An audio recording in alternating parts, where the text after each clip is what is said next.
Picture a beach at dawn. Bermuda, October 1684. The hurricane came through the night before, and the colony has not yet finished counting the dead.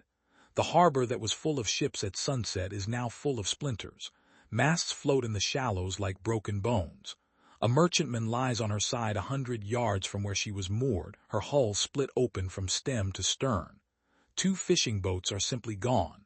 No wreckage, no bodies, just gone. The settlers walk the beach in silence. They have done this before. They know the count by heart. A bad storm takes 3 ships. A worse one takes a dozen. This storm took 14. But near the western point of the island, a small group of men stop walking. They are standing over a single vessel, beached on her side in the wet sand. She is small, maybe 40 feet long. One mast snapped halfway up. Her sail is in tatters. She is covered in seaweed and broken coral.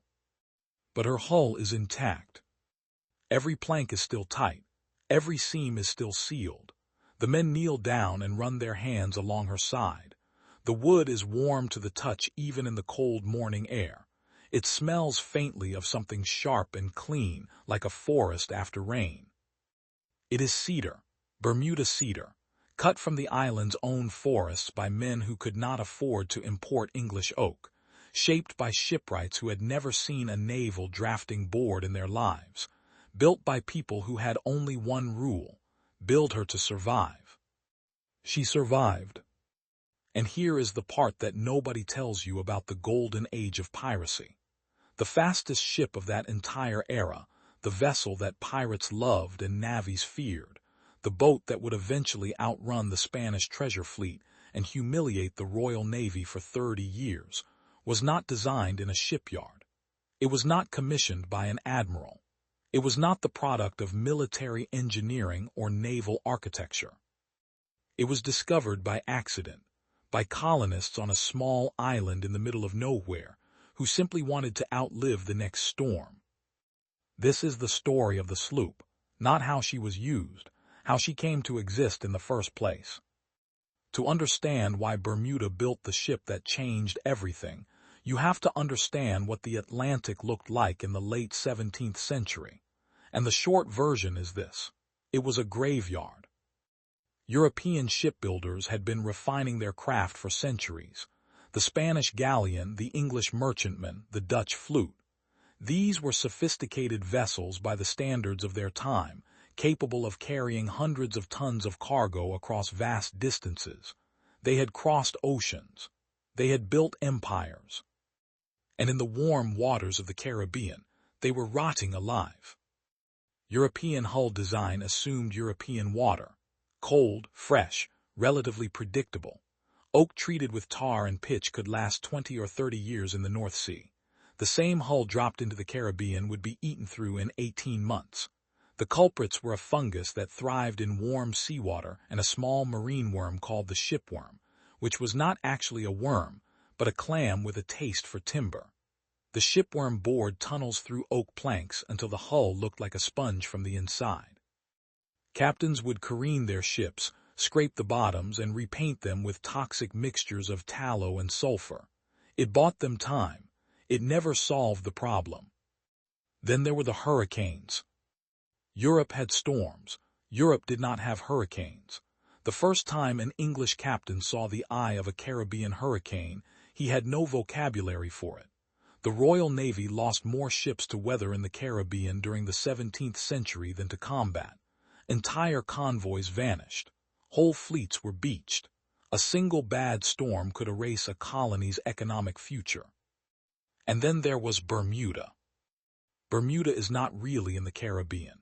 It sits 600 miles east of the American mainland, alone in the open Atlantic, the closest thing on Earth to a deep-sea island. It is small.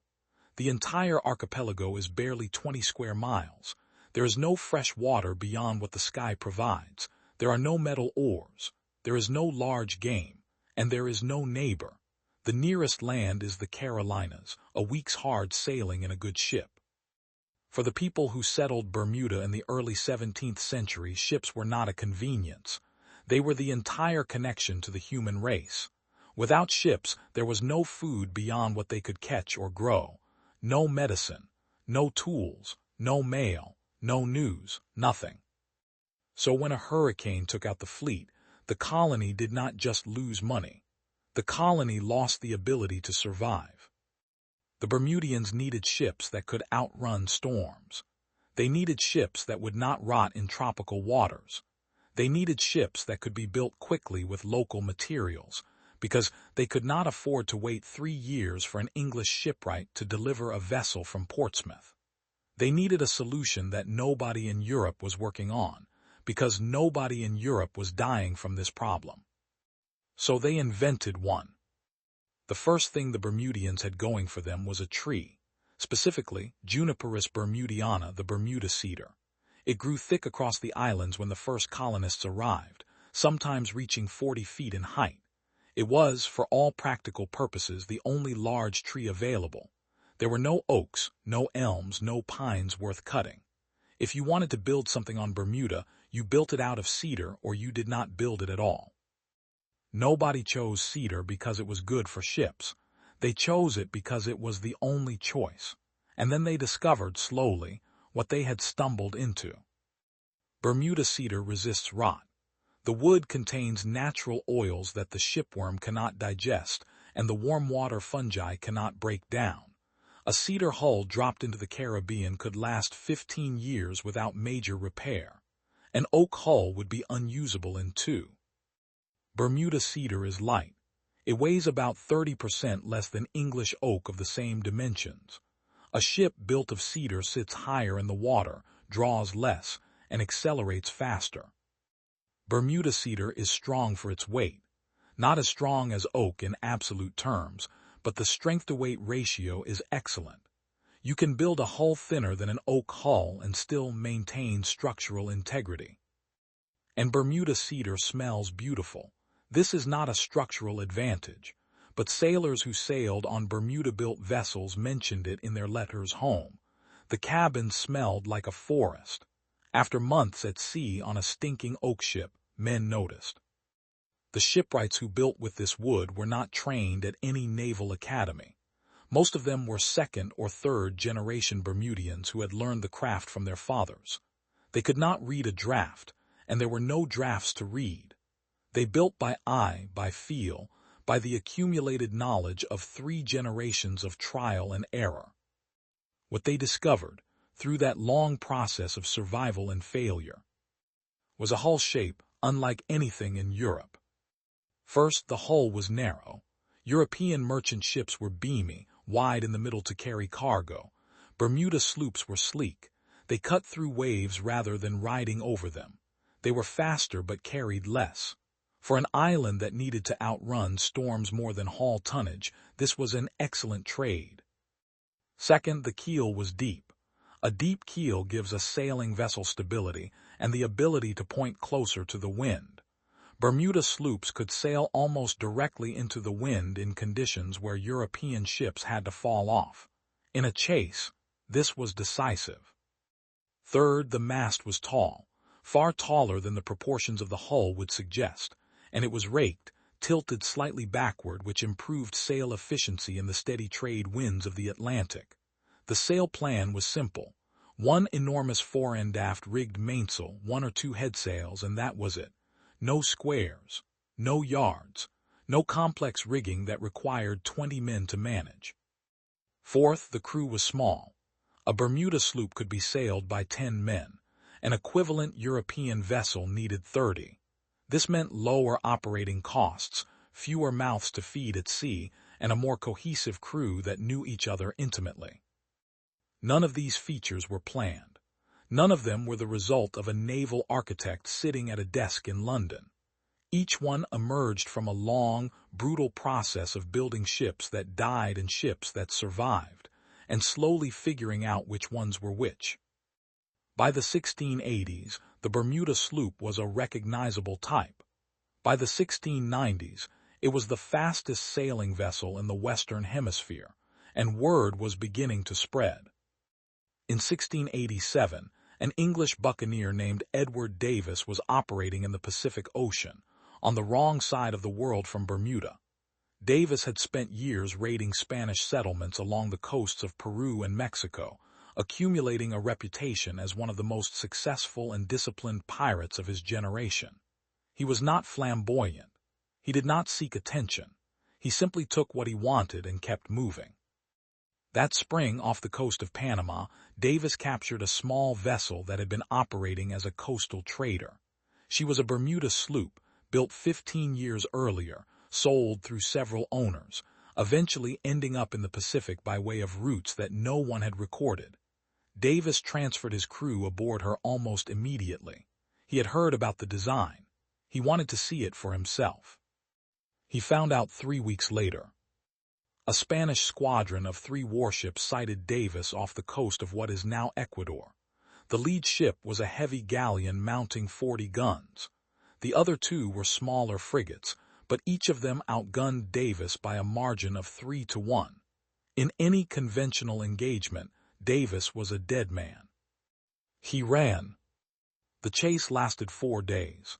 The Spanish ships pursued him through open ocean, across changing winds and shifting seas. They had more sail area than he did. They had more men.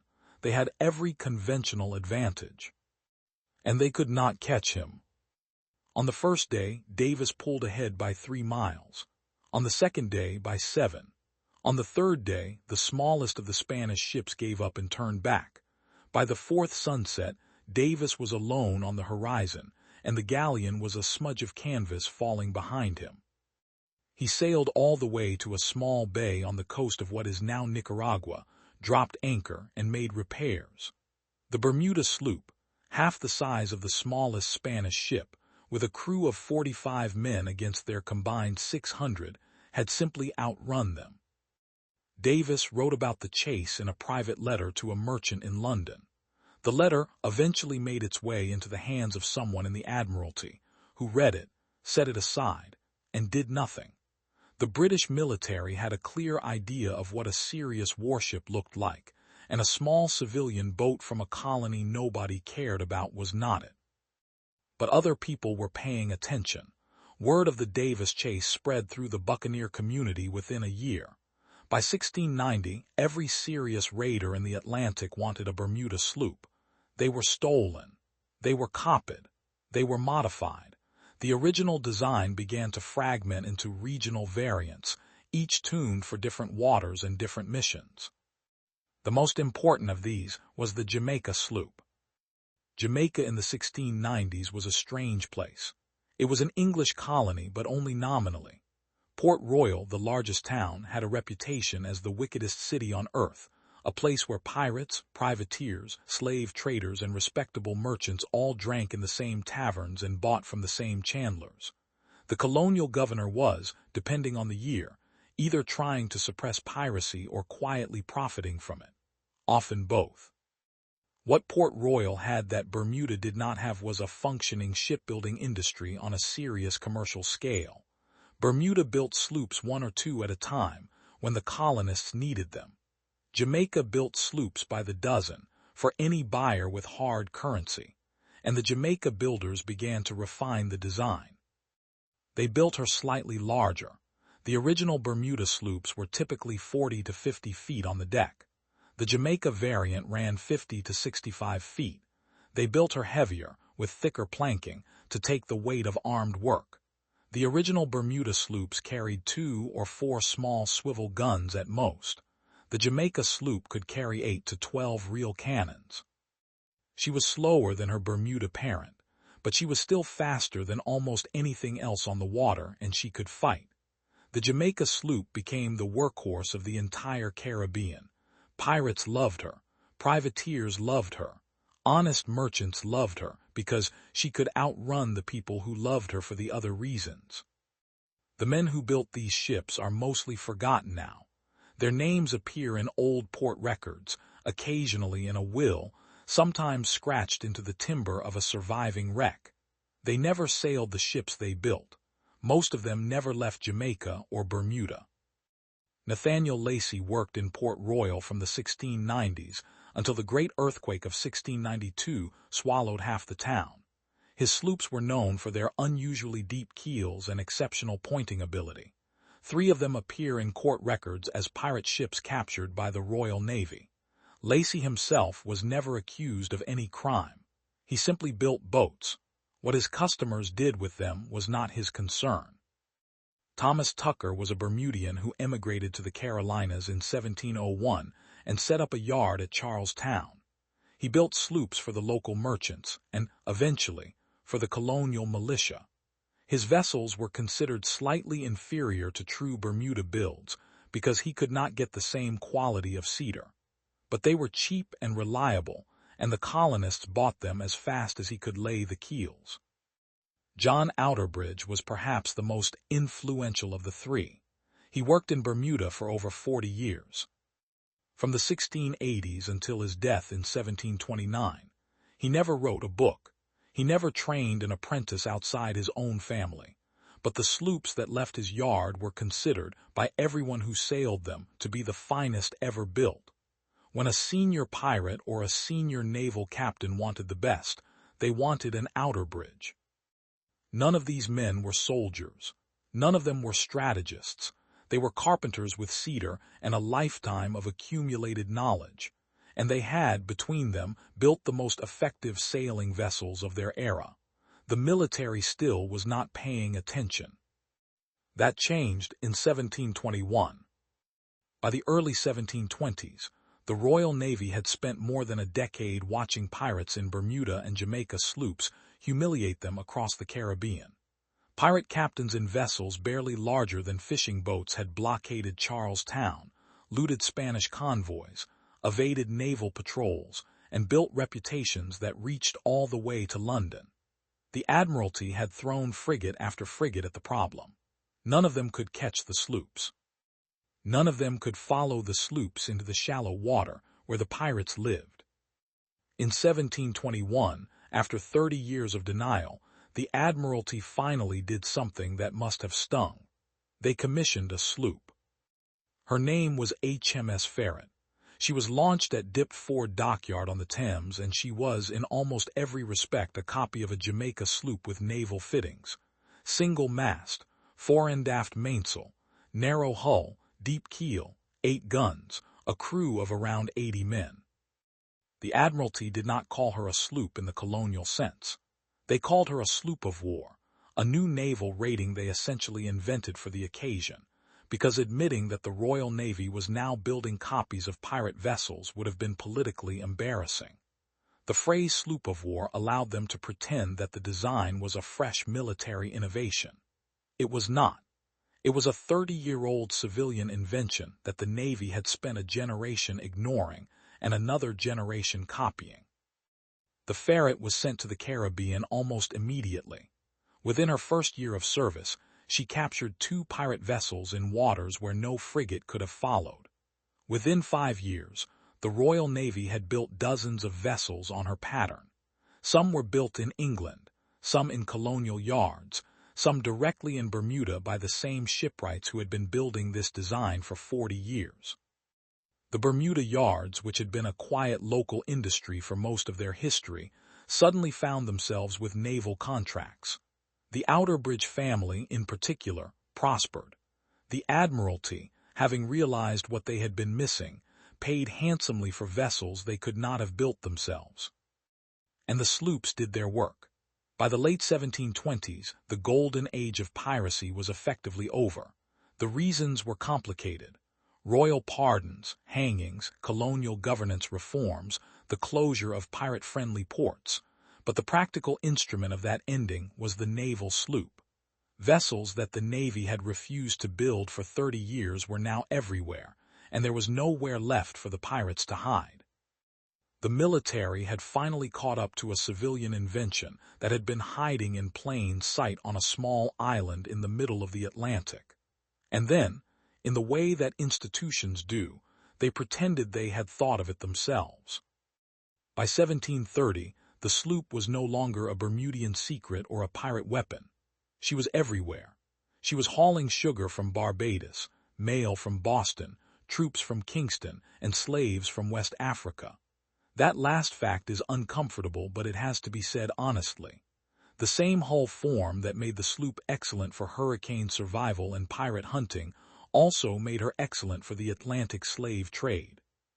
Speed reduced the duration of the Middle Passage, which made the cargo more likely to arrive alive, which made the trade more profitable.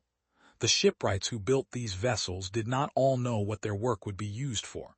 Some of them did, and built anyway. The sloop's history is not a clean one. But the design itself kept evolving. By the 1740s, the basic Bermuda hull had begun to split into specialized variants. The Bermuda rig became its own thing, eventually inspiring small, fast-sailing vessels across the world. The single mast became, in some variants too, producing the schooner. The sloop of war evolved into the cutter, used by revenue services and small naval patrols. Each of these descendants kept some of the original DNA: narrow hull, deep keel, fore and aft sails, the ability to point high into the wind and accelerate hard. And then, in the 19th and 20th centuries, the design did something nobody in 1684 could have predicted. It became the basis for the modern racing yacht. If you stand on the dock at Hamilton Harbor in Bermuda today and watch the boats go by, you can still see the shape. The narrow hull, the single tall mast raked slightly aft, the fore and aft sail plan. A modern racing sloop built of fiberglass and carbon fiber is in almost every important respect the great-great-grandchild of the cedar boat that survived the 1684 hurricane. The materials changed, the proportions tightened, the performance improved. But the shape, the essential shape, is still there. You can also see her in the Olympics. The boats that race for medals at the highest level of competitive sailing are direct descendants of the Bermuda sloop. The America's Cup yachts are direct descendants. Almost every small sailing vessel you have ever seen on a calendar or in a photograph is a direct descendant. The form has outlived the empire that adopted it. It has outlived the pirates who romanticized it. It has outlived the slave trade that exploited it. It is still here, 3 centuries later, cutting through the same water that first shaped it. And here is the broader lesson. The thing this story is really about. The most important designs in human history are rarely designed. They are not the product of a single inventor with a single insight. They are not the result of a government program or a corporate research division. They emerge slowly, through trial and error and survival, by the work of people whose names we mostly do not remember. The Bermuda sloop was not invented by anyone. She was discovered by a colony that was trying not to die.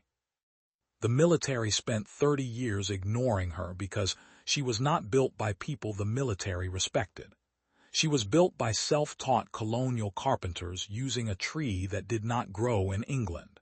She was not the product of expertise. She was the product of necessity. And when the military finally adopted her, they renamed her, repackaged her, and pretended they had invented her. This, too, is a pattern that shows up across history. The institution that fails to solve a problem will, eventually, be forced to copy the solution that emerged from outside. And then it will write the history in such a way that the copy looks like the original. The truth is messier and more interesting. The truth is that on a small beach in Bermuda in October of 1684, a group of colonists stood over a small cedar boat that had survived a hurricane that killed every other ship in the harbor. They did not know they were looking at the future. They were just relieved that they still had one boat left.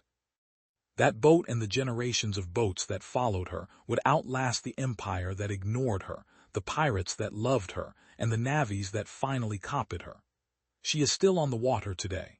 You can go to Bermuda and see her, or to Newport, or to Cowes, or to any small harbor where people who love sailing keep their boats. She has changed, but she is recognizably the same. She is the longest-running design in the history of sailing. She was built by people whose names are mostly forgotten, and she started, as the most important things often do, with a storm and a stubborn refusal to die. If you made it to the end, you now know more about where the sloop actually came from than almost anyone who has ever read a book about pirates. Click subscribe. New videos on forgotten history every week. And if you want to see the story of the shipwright who built the fastest pirate vessel of the entire Golden Age, and then watched the Royal Navy hang every captain who ever bought one from him, that video is on the screen right now. Click it.